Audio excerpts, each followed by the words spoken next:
So, for the next problem, let us consider a continuous beam having an overhang at support A. So, meron tayong dito na tatlong reaction. So, una dito is yung reaction at A natin, the reaction at B, and the reaction at C. Na sinusuportahan niya is a concentrated load dito sa overhang at support A varying load, and a uniform load. So, for this example, hindi naman natin hahanapin yung value ng mga reactions natin. So, dito naman, we are determined to find the moments over the support following these conditions. First of all, if there is no support movement.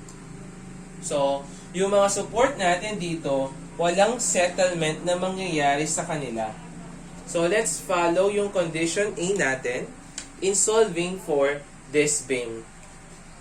So, it is a statically indeterminate kasi nga, ilan yung mga reactions natin. So, 1, 2, 3. Tapos, meron pa tayong horizontal reaction dito na 4. Wherein yung available nating equations is only 3. So, it is statically indeterminate. So, you can solve this beam using area moment, double integration, at saka superposition.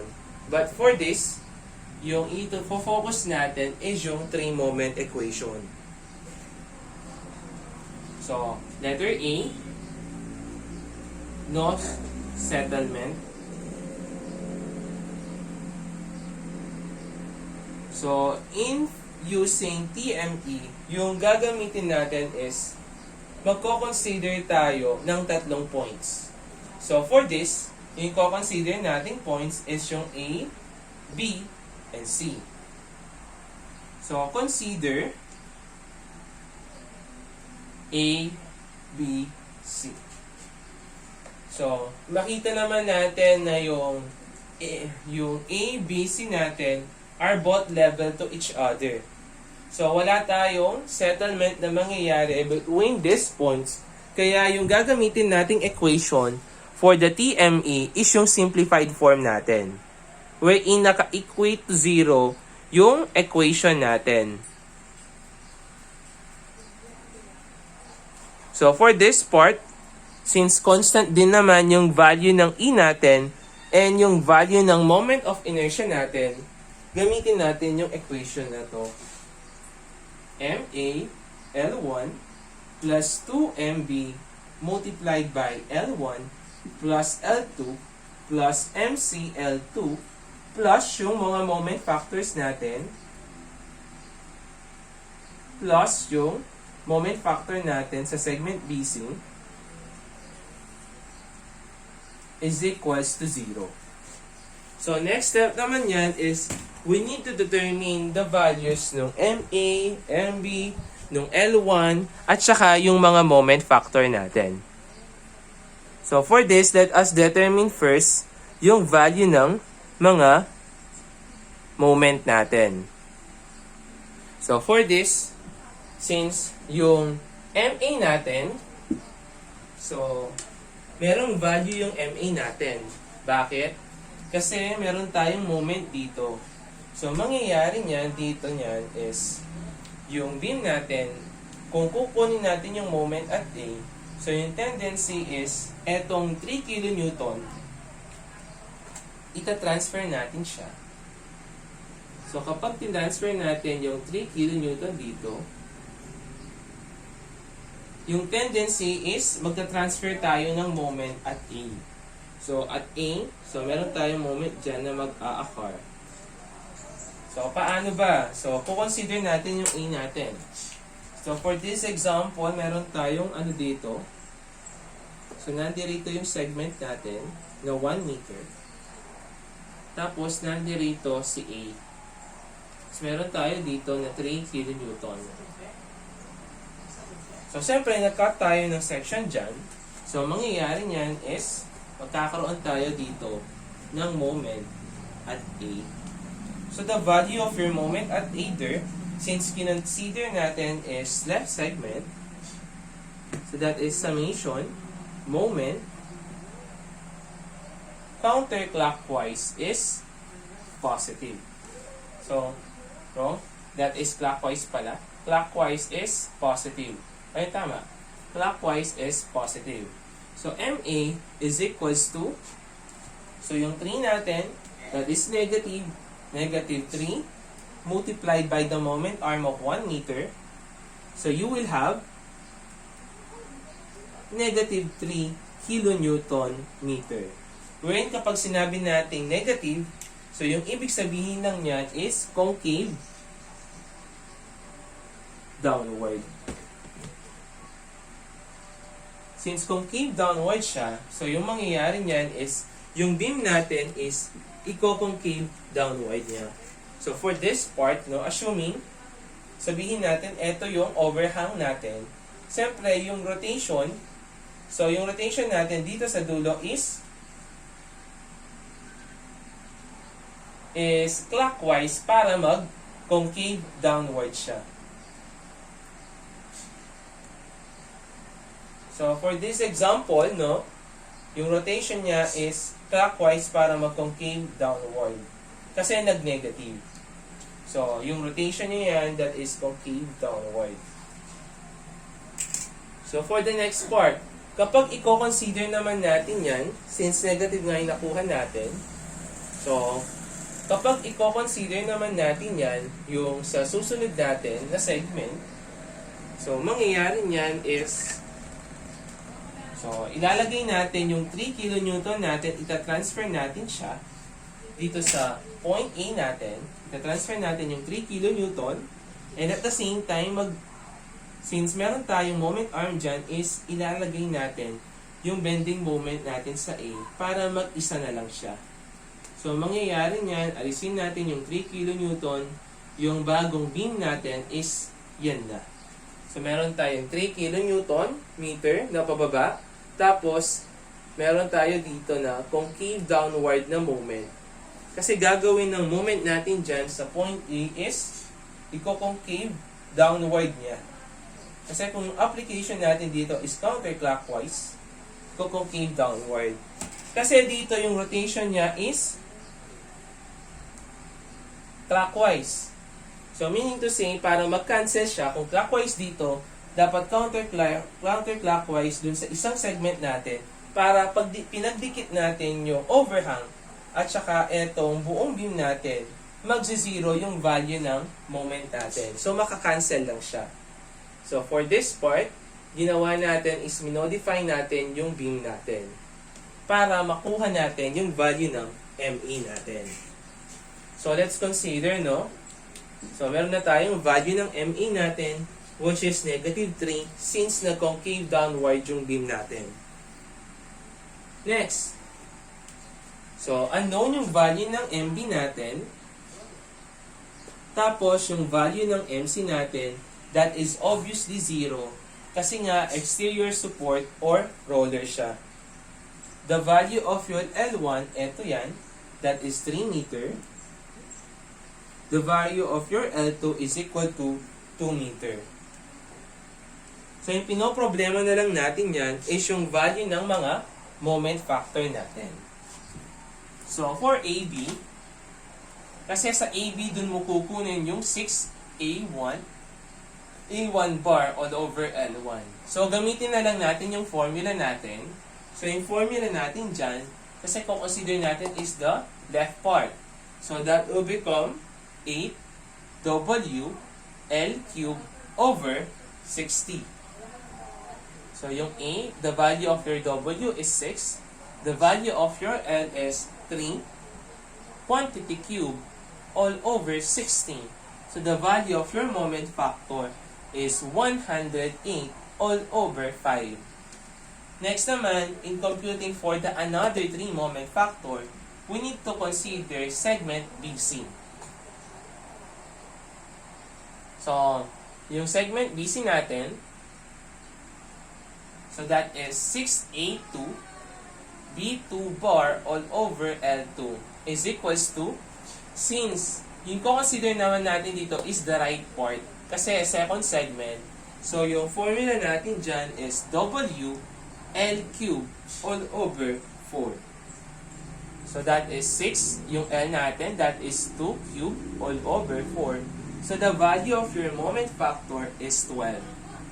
So, kung ilalagay natin yan sa moment equation, so yung mangyayari dyan is negative 3, yung value ng MA, the value of your L is 3, plus 2MB, yung L1 natin is 3 plus 2, plus 0, kasi nga yung value ng MC natin is 0, plus yung moment factor natin na 108 over 5, plus 12 is equals to 0. So, makukuha natin yung value ng MP natin, which is equal to negative 2.46 kilonewton meter, wherein yung orientation niya is concave downward.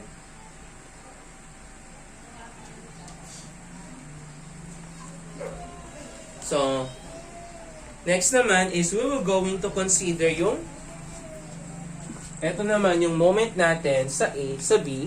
So, that will become our answer for our problem. So, sa susunod naman is we will going to consider yung situation B natin. If there is a settlement of 12 mm at the center of our support. So, mangyayari dito sa beam natin is yung support natin dito, mangyayari is magkakaroon siya ng settlement na 12 mm. So, magsasettle siya ng 12 mm dun sa gitnang support.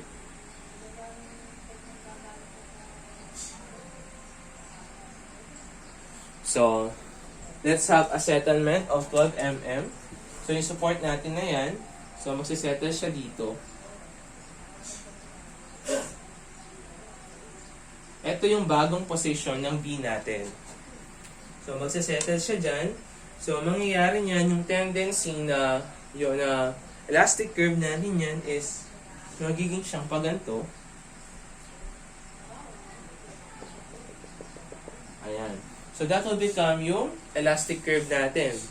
Ngayon, hahanapin natin yung value ng MP natin when there is a settlement of 12 mm or 0.012 in terms of millimeter. So, yung settlement natin dito is equals to 0.012 meter. So, since meron na tayong settlement dyan, hindi na magka-level yung A, B, at saka C natin. Yung tendency niyan is hindi na applicable etong formula natin na to.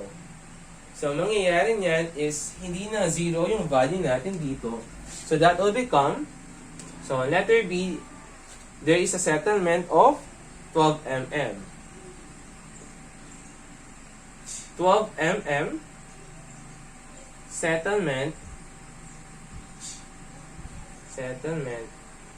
at B.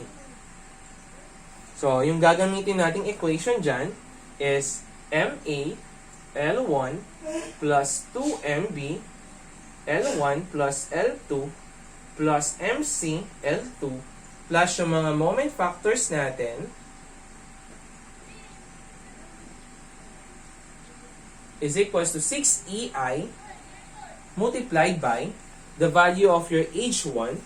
So, yung value ng H1 natin over L1 plus H2 over L2.